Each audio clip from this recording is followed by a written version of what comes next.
Tingnan niyo po sila. Umaalis na nag-iisa. Tanawan niyo, tingnan niyo.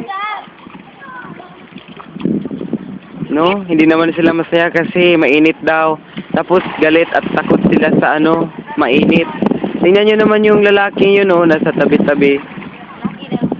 Oh, malaki yan tiyan, katulad yung nasa likod niya. Tapos lolo ko yan. Siya po yung founder ng resort na to. Tapos yung Orchid Gallery ko, sa akin yon personally. Ito po yung mga customer ko ngayong araw na to. Lilit Paipa? I want you to introduce me. Lilit Paipa? Lilit Paipa. From Malabig, Cebu.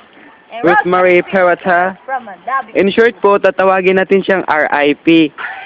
Siya po yung founder ng cemetery dun sa kabilang baryo.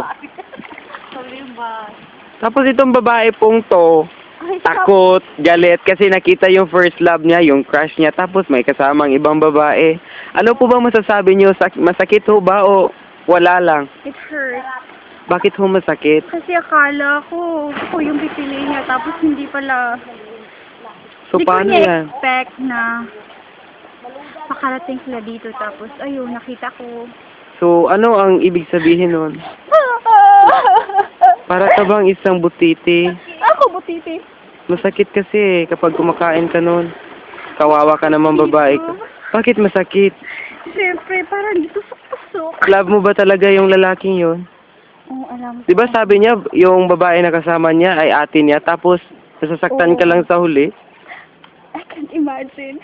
Bakit po? Tumalon lang ho kayo para masaya na. Tumos na lang ko. Sige, talon ho, nang kayang-kaya niyo pa. Kayo ho, ano ho yung masasabi niyo dito? Ikaw sir, maganda ho ba yung resort ko? Hindi. Yung swimming pool mo? Hindi rin. Ah, sige, bagay sa'yo. Hindi ka rin kasi Renovation. Masaya ka ba, sir? Masaya, pero hindi maganda. Ikaw ho, babae na kapua. Bakit? Ano pong pangangailangan mo na hindi ibinibigay ng iyong mahal sa buhay? Especially yung nagmamahal sa'yo ng tunay, ganyan. Ano ba yan? Tanong naman po. Nagtatanong ka pa? Tanong ko nga eh. Wala. Wala? Wala ba silang importanteng bagay na maaari nilang ipagpalit sa kanilang pagmamahal sa'yo? Wala. Ano ho ba yung kailangan nyo sa isang lalaki? Simple. Loveless, loveful ka ngayon. Love. O sige, very good. Mag-baseball tapos ha. Punta naman tayo sa ibayong baryo. Dito. Dito. O, tingnan nyo sila, mga butanding! Takbo! Swim! Punta tayo kay Madam Australia Bigote, the founder of Orchid Gallery Station 7. Excuse me, ma'am.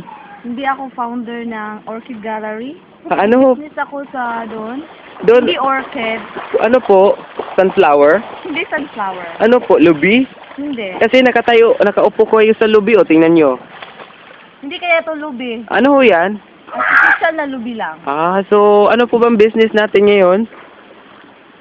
Gusto kong mag-agree ka ba? Gusto mo bang mag-agree sa business ko? Pwede na rin. Tingnan nyo po yung business ko to. Swimming pool, tapos may naliliga. Tingnan mo. Ang sexy, di May suggest ba? ako sa'yo. Ano po suggestion nyo?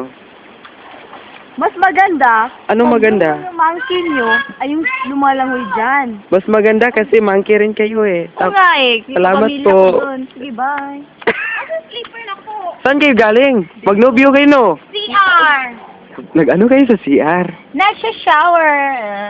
Sabay kayong dalawa? Oo naman. Oh, ang ganda nyo ah.